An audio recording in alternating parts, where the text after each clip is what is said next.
magazine Ultra Gourmand. Salut Geoffroy. Salut Lauriane. Alors, qu'est-ce que tu m'as préparé pour aujourd'hui?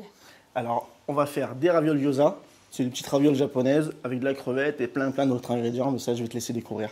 Pas trop dur, j'espère. Hein. Non, t'inquiète. T'es On y prête? va doucement. Ouais, rassure-toi. Allez, c'est parti.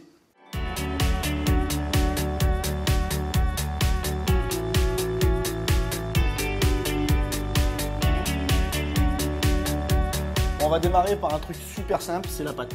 La pâte, c'est juste de la farine et de l'eau. Bon, on va juste faire chauffer l'eau. Une fois qu'elle sera bien chaude, tu auras juste à la verser dans la farine. Et tu mélanges.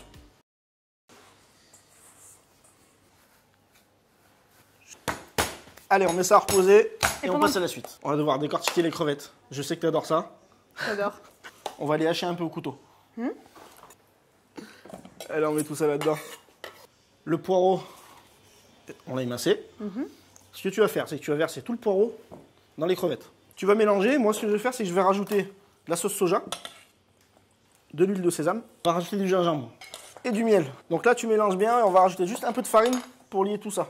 Et on va juste aromatiser avec un tout petit peu de coriandre. Pas trop de coriandre, parce que c'est assez puissant.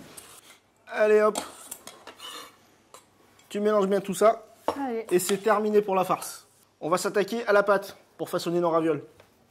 Donc tu vois, la pâte, on l'a laissé reposer un quart d'heure, 20 minutes. Maintenant, elle est plus souple. On met de la farine et on va l'étaler. On va l'étaler, allez, 3 mm d'épaisseur.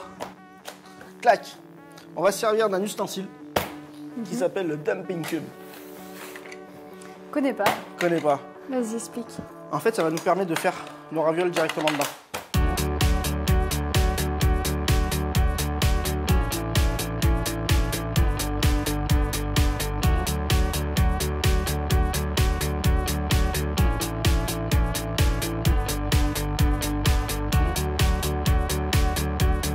Alors, maintenant qu'on a fait les ravioles, on s'attaque. Ce qu'on va faire, c'est qu'on va recycler un peu nos carcasses de crevettes. On va préparer un petit bouillon de crevettes pour mettre nos ravioles dedans ou les tremper. On va faire revenir des carcasses, on va juste les déglacer avec de l'eau et on va laisser infuser. Et après, on filtrera tout. On mettra un peu de sauce tomate, de maïzena, un peu de sauce soja, on peut rajouter un peu de miel aussi. Tout ce qu'on a mis un peu dans notre marinade en fait. On fait chauffer et tu mélanges.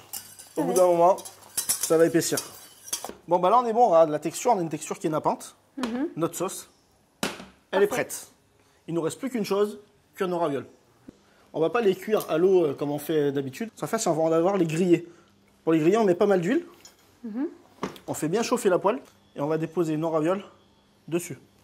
Une fois qu'elles sont bien grillées d'un côté, hop, on les retourne, on les grille de l'autre. Et après, on va rajouter un petit peu d'eau pour les cuire à la vapeur. Impeccable. Donc là, on va mettre, elles sont toutes bien. Bon. On va mettre à fond et là, on va verser l'équivalent d'un petit verre d'eau. Et on couvre. On va laisser juste 2-3 minutes comme ça. Là, tu vois, c'est quasiment bon. Voilà. Allez, on dresse, mais le dressage, c'est hyper simple au final. On ne sert pas à l'assiette. Là, c'est un petit plateau. Version apéro, on mange avec les doigts ou avec les baguettes. On va mettre quelques feuilles de coriandre pour avoir de la couleur. Et c'est prêt. T'as bien bossé. Travail d'équipe. Je te propose de goûter. Ouais. Notre petit jus dessus. Ça te plaît? Franchement, c'est super bon. Merci Geoffroy pour ta recette. Eh ben, je t'en prie. Si je peux le faire, vous pouvez le faire aussi. Rendez-vous le mois prochain.